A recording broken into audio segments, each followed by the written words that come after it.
অনলাইনের মাধ্যমে আপনার আয়কর রিটার্ন সাবমিশন করেছেন ঠিকই, কিন্তু এই আয়কর রিটার্ন সাবমিশন সাবমিট হয়েছে কিনা তা কি কখনো ভেরিফাই করে দেখেছেন? আপনি খুব সহজে ঘরে বসে আপনার অনলাইনে সাবমিট করা ই-রিটার্ন ভেরিফাই করে দেখতে পারেন।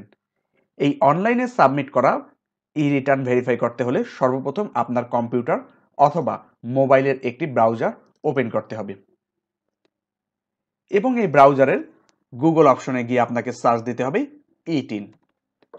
ই-টিন লিখে সার্চ দেওয়ার পরে আপনাদের সামনে এমন একটি ইন্টারফেস চলে আসবে, যেখানে আপনারা একটি ওয়েবসাইট পেয়ে থাকবেন ই-রিটার্ন। এই ওয়েবসাইটে ক্লিক করে প্রবেশ করতে হবে। এখানে প্রবেশ করার সাথে সাথে আপনাদের সামনে এমন একটি ইন্টারফেস চলে আসবে, যেখানে আপনারা কতগুলো সাব মেনু পেয়ে থাকবেন।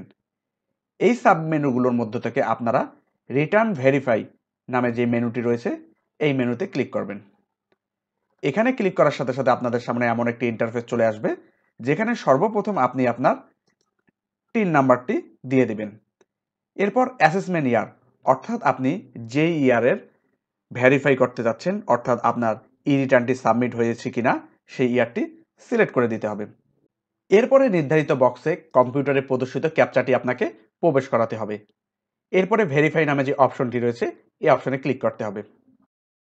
ভেরিফাই অপশনে ক্লিক করার সাথে সাথে আপনাদের সামনে এমন একটি ইন্টারফেস চলে আসবে, যেখানে আপনারা যদি আপনাদের ই রিটার্নটি সাবমিট হয়ে থাকে সেক্ষেত্রে এরকমের একটি টেক্সট পেয়ে থাকবেন, অর্থাৎ আপনার নাম দেওয়া থাকবে, এরপর আপনার টিন নাম্বার দেওয়া থাকবে এবং লেখা থাকবে has field income tax return for assessment ইয়ার 2024-25 হলে 24-25, 2023-24 হলে 23-24 ইউজিং রিটার্ন সিস্টেম।